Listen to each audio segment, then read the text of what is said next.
This episode of Snack Size is brought to you by Snacks by Lala. Elevate your look with bold, long-lasting matte lipsticks and dazzling lip glosses. Whether you're on stage or on the go, Snacks by Lala delivers stunning color that lasts all day. Visit www.snacksbylala.com and treat yourself to a snack. Because you deserve it. Hey Snacks, it's Lala! Welcome to Snack Size. I am thrilled to be here sharing this wonderful space with you, and I'm ready to take you on an exciting journey towards finding your passion and following your dreams. So whether you're discovering new interests, setting bold goals, or just looking for a dash of inspiration, know that every moment is worth celebrating and every dream is within reach.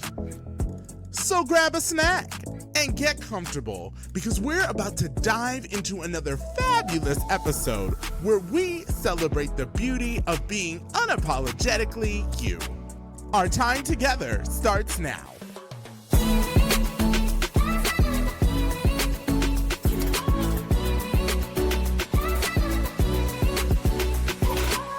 Hey Snacks, welcome back to Snack Size, the podcast, and today my guest doesn't just step into the ring, they command it.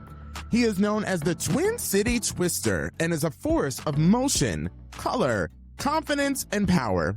For nearly 8 years, he's twisted, flipped, fought, and glittered his way into the world of professional wrestling and has been making waves in the industry by doing things completely on his own terms.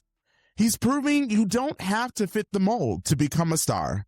In this episode, we pull back the curtain on his journey, his character, and the fire it takes to keep fighting in the ring and in real life. Please welcome to Snack Size, Devon Monroe. Hi, Devon. Welcome to Snack Size. Thank you so much, Lala, for having me. Absolutely. We are so excited to have you with us today. We're going to get into all types of things wrestling, which I kind of just got introduced to. You are actually probably the first guest I have performed with that's not a drag artist. A creative in your way, and I'm excited to talk about it. So for people who may not know who you are yet, tell the people about who you are and what you do. Yeah, so my name is Devon Monroe. They call me the Twin City Twister. I am a local professional wrestler trying to get my name out countrywide. I've also road wrestled in Canada too, so international as well. So trying to get my name out there. How long have you been wrestling? I have been wrestling. It'll be 8 years this October, so a little over 7 at this point. That's amazing. If it's only been 8 years, it came in your adult life, right? What made the decision for you to get into professional wrestling? Is that what it is? Yeah, is that professional wrestling. Okay. Yeah, absolutely. I always was a fan, kind of just growing up watching it on TV, kind of just watching it with my cousins, you know. It was always kind of in the back of my mind, but I didn't really start thinking about it until I was getting ready to graduate high school. So when I was 19, I was kind of looking up schools in the area and I signed up to the academy in Minneapolis. And then from there, that's where I kind of learned the ropes, made my own style, made my first few connections. And it's kind of just been a wild ride these last 8 years. There's an academy. Yeah, there is an academy. There's a pro wrestling academy in Minnesota. That's where Devon Monroe started. Awesome. After the academy, what was your first big thing that you did after that? My first big booking, that wasn't in Minnesota. It was actually a Pride show in Chicago.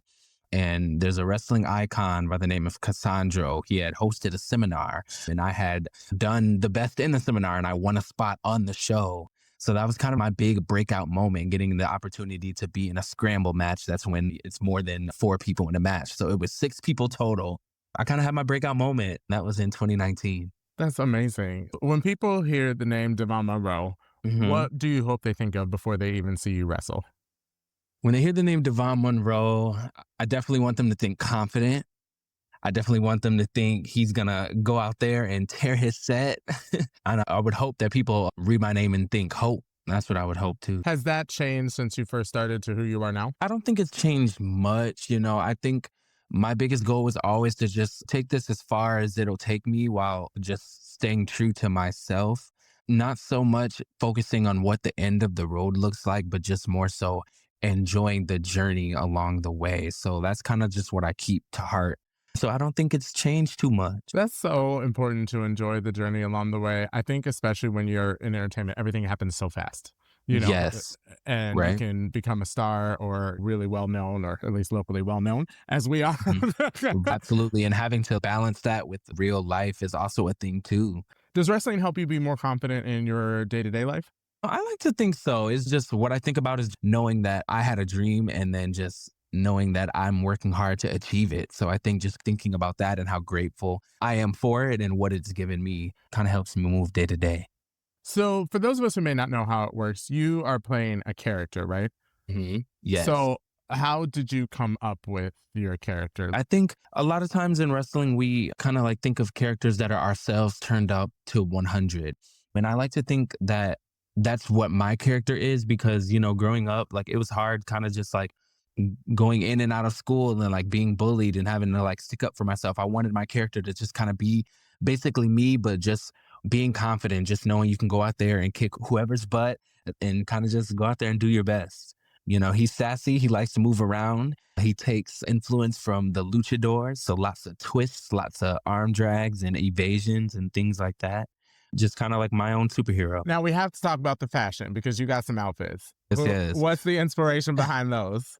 I mean, I just like to go out there and like pick what I think looks good. I think growing up, watching WWE and watching the Divas, we always paid attention to what they were wearing. Sometimes we cared about what they were wearing more than we did the match. So I like rhinestones. I like, just things that would look good on me. I have a gear lady in Chicago. She sets me up pretty good.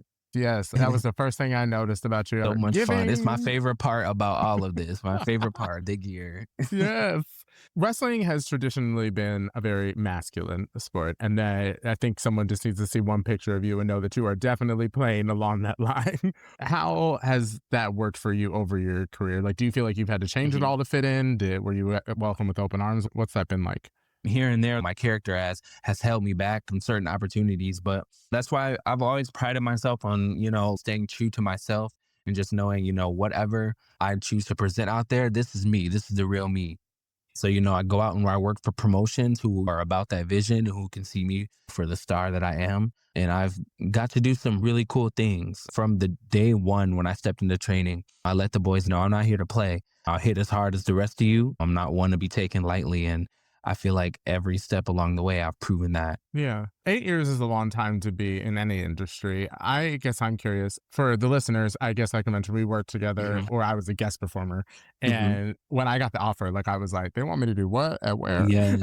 And I was just so shocked at how open and accepting the audience was because someone who knows nothing about wrestling, I don't want any wrestling fans to get on here and try to say that I'm trying to say anything bad about them. Right, no worries. The impression I got was that I would never expect myself to even be in that type of space.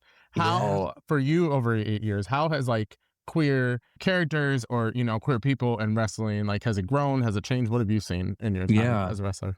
At a time when I came in, I had a few queer wrestlers to look up to, like people like Sonny Kiss and Billy Dixon. And they would talk about how in their time wrestling, there wasn't many of us. But it's been amazing to see, especially in the past 8 years, how many more queer wrestlers, are out there. I feel like it's a testament to the ones who are out here making names for themselves, no matter what people say. Like people see that as inspiration and inspires them to do that too.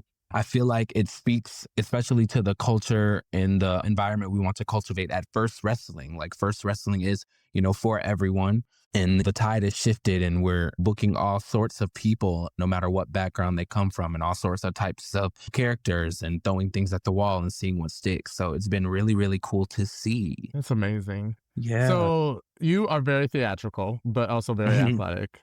Tell us about the balance of being a good wrestler versus a good entertainer and how that works and what you do. Yeah, I think just figuring out what works. At the end of the day, we have to remember this is like professional wrestling. Yes, we have to go in there and we hit hard and, it hurts and we do it for the love of the game, but it's also doing what works for your audiences and things that they're into. So I feel like as long as it makes sense, I'm usually able to mesh my fun moves and my theatrics well with things that make sense for the match and things that'll get me the win. I think that's what I do.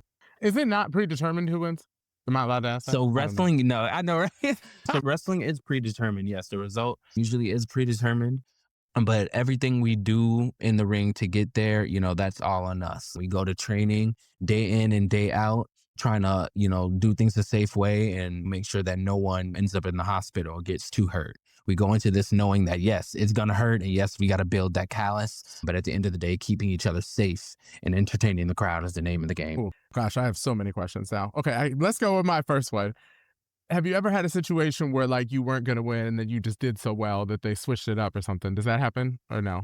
Oh my gosh, it's professional wrestling. Anything can happen. I'm not going to say that hasn't happened. And I know it has happened before, but not personally to me. I think from the beginning of my career, everything's been pretty cut straightforward. There hasn't been a mid switch in the match. I know sometimes that happens when people get hurt, like, seriously hurt, and maybe they can't continue. There's tons of instances where it could happen, but none to me, no. Yeah. So what's training like? What is that? What's that experience like? Training, it depends on, I guess, the facility and the person. For me personally, it was definitely grueling. Like just going in there, like just knowing this is something that I'd never done before. I didn't really do sports in school, but I was always athletic. It was definitely tough to get in shape to keep training going, but I feel like I caught on to everything so well, which I'm so thankful for. When it came to doing like the wrestling moves and the different drills and things like that, I felt like I always moved light on my feet and I was very kind of smooth, and I feel like it translates well to the way I perform today. Yes. When you are about to go in the ring, there's music and stuff. What's the feeling right before you make your entrance? Yeah, it's usually really nerves. Like I get nervous before every match, and I know a lot of people say when you're nervous, that means you really care. So I like to take that into account. Always butterflies, jitters, jitters, jitters, jitters. But as soon as you hit the curtain, usually it all disappears because the job needs to be done. That's a lot of work. Rounds are like 15 minutes, right? Yes, yeah. Usually matches can go anywhere from 12 to 18 minutes. That's so much work for 15 minutes. And I certainly, as a drag performer, understand how much work can go into just a short performance. What do you think that people would be surprised to learn about something that goes into either getting ready for a specific match or just being a wrestler in general? I feel like a lot of people look at wrestling and they know what they see on TV and they have a preconceived notion, that things may be fabricated. But I think people will be really surprised to know that we do encounter real injuries doing this. A lot of people do get hurt, and a lot of people also wrestle while hurt too, because at the end of the day, if you don't work, you don't get paid. So, okay. Sometimes people fight through and do what needs to be done. That is how it is. I have done plenty of show. I was like, if it's not COVID, honey, I'll be there. That's for sure. Yes. Who are your wrestling inspirations? My favorite wrestler of all time was Mercedes Moné, and she was formerly Sasha Banks in WWE, and she was someone that I took a liking to just because she had that boss attitude, that do whatever you want, just standing up for the Black girls, just putting on a good representation. She was always my one. I would definitely say also Sunny Kiss. I grew up kind of like watching Sunny Kiss, on the indies, do her thing as well. I love Beyonce. Beyonce was always somebody I watched as a child growing up too. And I think, those would be my three. Beyonce was my girl. So for sure. Yes. Beyonce applies to everything. It's just her influence, just like you can everything. Never go wrong with Beyonce. Yes. And then speaking of inspirations, have you had a moment with a fan, or how do you feel like your work has inspired others around you? You always see it all the time, like when you go to see fans, like just how cool it is. They think it is that we do, and just how appreciative they are that we're putting on a show. Always feeling love from the fans. And I think more specifically, like as I've been doing it 8 years now, it's cool to see other queer wrestlers come in after me. Anytime I'm on a show with them and just hearing how they've seen my stuff and how much I've inspired them, that always makes me feel so good. Because at the end of the day, I'm not going to be doing this forever. So it's nice to know that there's people that are ready to carry the torch and keep it going. You know what I thought was so cool about my experience with F1rst Wrestling? Yeah. They asked me to sign a poster. And I was gosh. I have been doing this, we're just going to say, for a long time. Yeah. A long time. And I've never been asked to sign anything before. I was like, this is great. Who doesn't want to do this? Like your face on the poster, like you're part of the team. Yes. So cool. This is awesome. This is great. Yes. More of this. I was reading about you getting ready to do this interview, and I read something about a famous move called the booty attack. Is that still a thing? Yes, I do throw it in my repertoire occasionally. That's actually a move that was bestowed upon me by Sonny Kiss. So yeah, essentially I scissor my opponent's head and my legs and I pull them into my butt over and over and over and over. I call it ETA. That stands for eat that ass. This is Hmm. hilarious. I definitely could see the showman for sure. What would you say is do you have like a signature move that you're proud of right now? Yeah, for sure. My finishing move is actually called Taste the Rainbow. And I called it that because the motion that I move my opponent in is kind of resembles a rainbow. And the move is called a jawbreaker, which essentially is me, my head busts against a jaw. They get a rattle from that. But yeah, I have to step up onto the top rope and do a full 180 into a sit down on the wrestling mat in order to make this happen. But that's Oh my my finishing goodness. move. It usually ends them. That's amazing. What's the funniest Yes. thing that's ever happened during a match?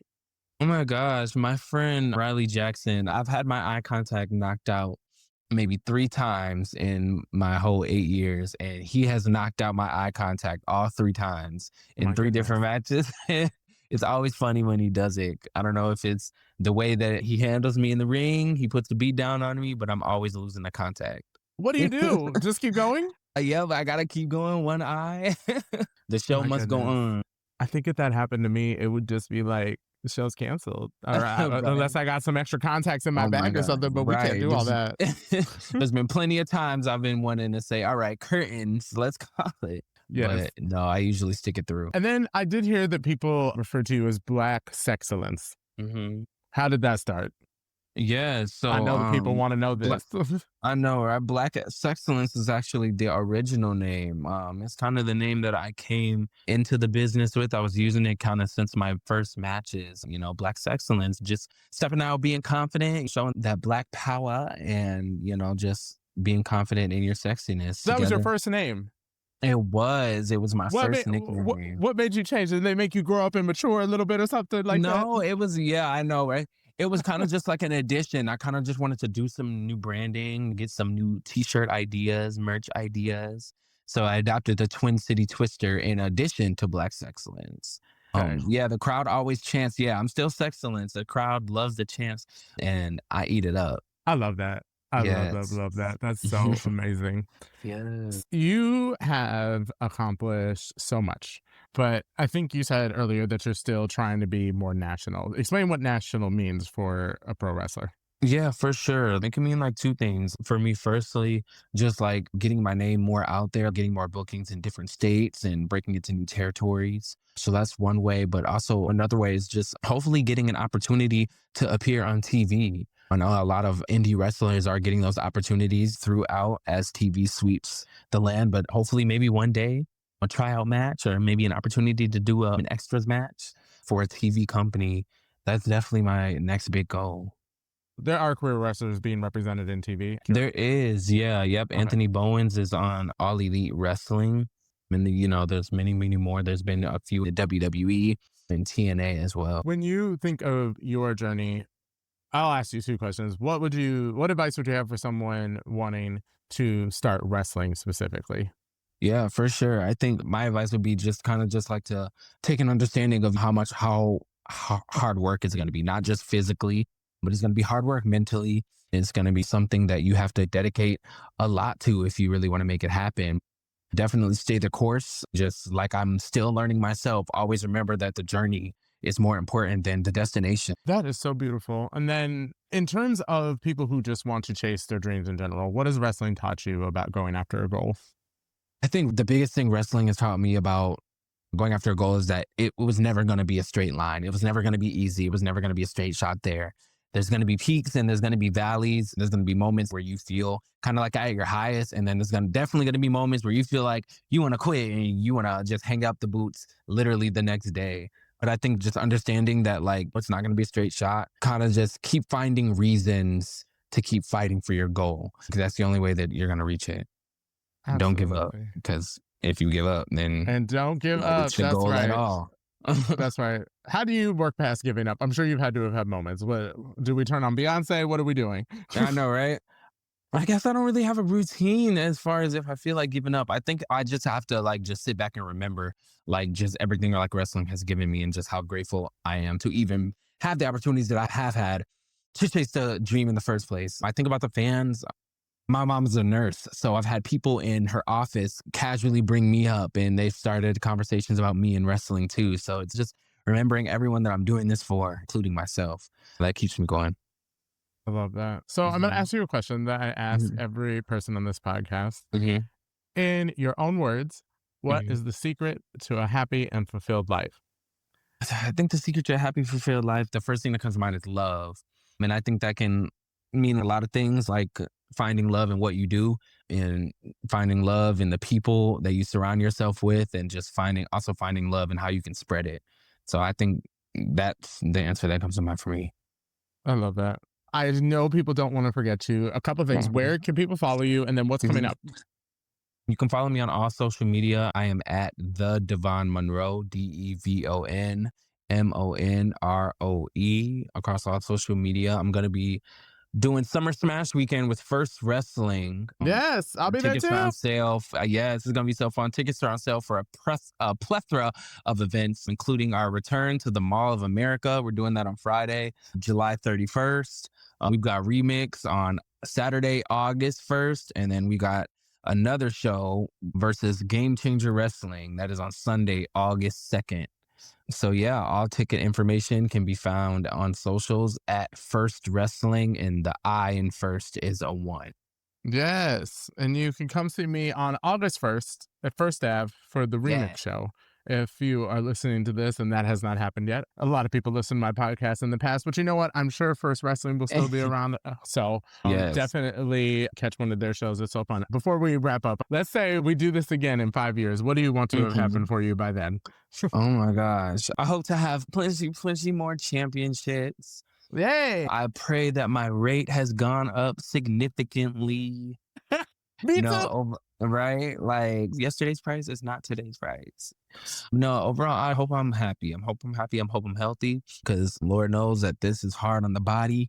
So I hope I can still do it at a high level. Yes. Well, thank you so much for sharing your story. This has been so fun.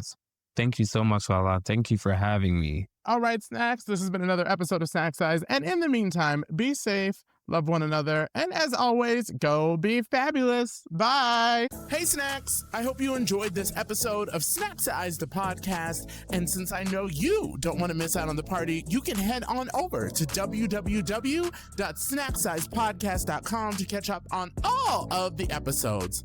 This episode was brought to you by a grant from the Minnesota State Arts Board.